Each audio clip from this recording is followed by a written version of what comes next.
بسم اللہ الرحمن الرحیم۔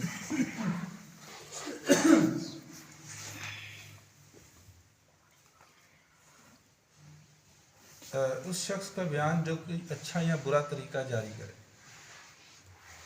ایک کل ہم نے باب پڑھا کہ کسی دین کے کام، دین کا کوئی نیا کام ایجاد کرنا، وہ تو غلط ہے، لیکن کوئی نیا طریقہ جاری کرنا، کوئی نیا راستہ نکالنا جس سے دین کا کام اور آسان ہو جائے، تو یہ جو ہے وہ اس کی فضیلت کا بیان۔ اور کوئی برا راستہ اختیار کر لینا، یہ بھی اس کے بارے میں ہے۔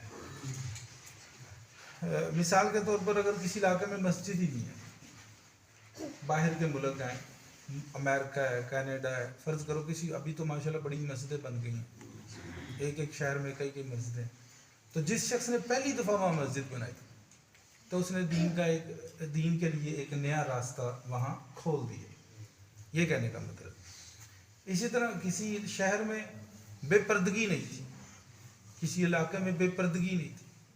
کہ خاندان میں کوئی سگریٹ نہیں پیتا تھا، پہلی دفعہ بندے نے اس لیے شروع کیا، پھر سب نے اس کے پیچھے شروع کیا، بیڑ چال کی طرح۔ تو جس نے پہلی دفعہ کیا اس کو برائی کا جو ہے وہ کافی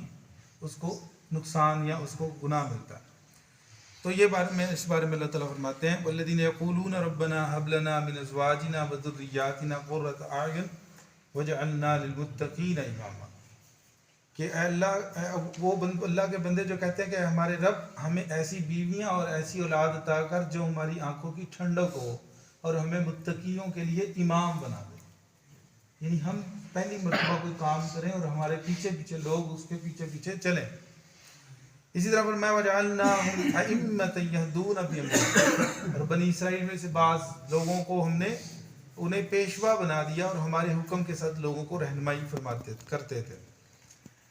حضرت جریر بن عبداللہ رضی اللہ تعالیٰ عنہ سے روایت ہے کہ ہم دن کے شروع میں رسول اللہ صلی اللہ علیہ وسلم کے پاس تھے کہ آپ کے پاس کچھ ایسے لوگ آئے جو ننگے بدن تھے، ان کے اوپر والے حصے پر کپڑا نہیں تھا، انہوں نے بس ازار بند باندھے ہوئے تھے، اون کی داری دار چادریں یا کمبل ڈالے ہوئے تھے، کپڑے نہیں تھے، بہرحال انہوں نے کوئی چادریں لی ہوئی تھی، اور گردنوں میں تلواریں لٹکائے ہوئے تھے۔ ان کی اکثریت مضر قبیلے سے بلکہ سارے ہی مضر تھے،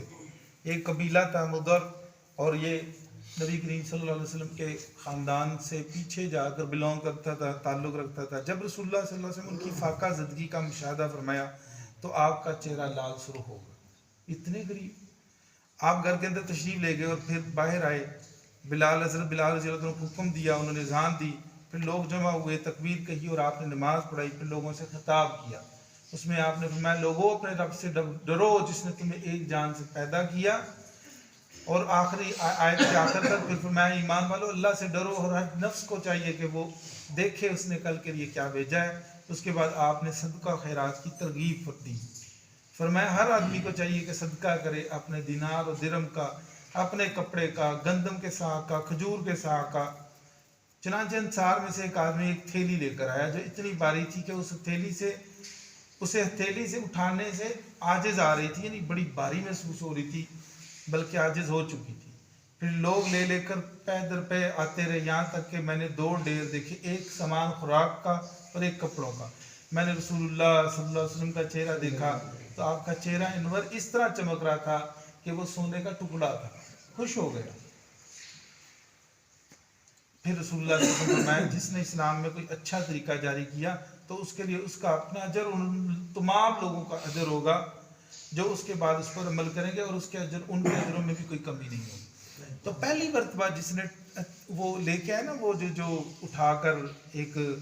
تھیلی سی لے کر آیا، اور بڑی باری تھی، لوگوں کو محسوس ہو رہا تھا کہ تھیلی جو ہے بڑی باری ہے، تو لوگوں نے بھی پھر کھل کر بڑھ چڑھ کر جس کو کہتے ہیں وہ حصہ ڈالا۔ اور جس نے اسلام میں کوئی برا طریقہ جاری کیا تو اس پر اس کے گناہوں کا بوجھ اور ان تمام لوگوں کے گناہوں کا بوجھ ہوگا جو اس کے بعد اس پر عمل کریں گے، اور ان کے گناہوں میں کوئی کمی نہیں کی جائے گی۔ تو اس سے معلوم ہوا کہ جو ہے پہلی مرتبہ جب ہم کرتے ہیں، جب اعلان ہوتا ہے جی صدقہ خیرات کریں، تو اس میں جو پہلی مرتبہ صدقہ خیرات کرتا ہے اس کا بڑا اس کو بڑا اجر ملتا ہے. اور پھر پہلی مرتبہ کرنے والے کو ذرا پھر ہمت بھی زیادہ کرنی پڑتی ہے تاکہ وہ اگر جس طرح بولی لگتی ہے تو پہلی والی بولی اگر کوئی اچھے طریقے سے لگا دے تو پھر سامان کی بولی اور سے اور آگے بڑھتی ہے. حضرت عبداللہ بن مسعود رضی اللہ عنہ سے روایت ہے کہ نبی کریم صلی اللہ علیہ وسلم نے ارشاد فرمایا جو جان بھی ظلم سے قتل کی جاتی ہے تو آدم کے پہلے بیٹے قابیل پر اس کے خون کے ناحق کا ایک حصہ ہوگا. اس نے قتل کا جو سلسلہ شروع کیا تھا اس لیے کہ وہی پہلا شخص ہے جس نے قتل ناحق کا طریقہ جاری کیا. اللہ تعالیٰ ہمیں نیکی کے کام کو آگے بڑھانے والا بنا دے اور برائی کے کسی کام کو بھی آگے بڑھ کر کرنے والوں میں سے نہ کرے. اللہ تعالیٰ ہمیں عمل کی توفیق عطا فرمائے. آمین.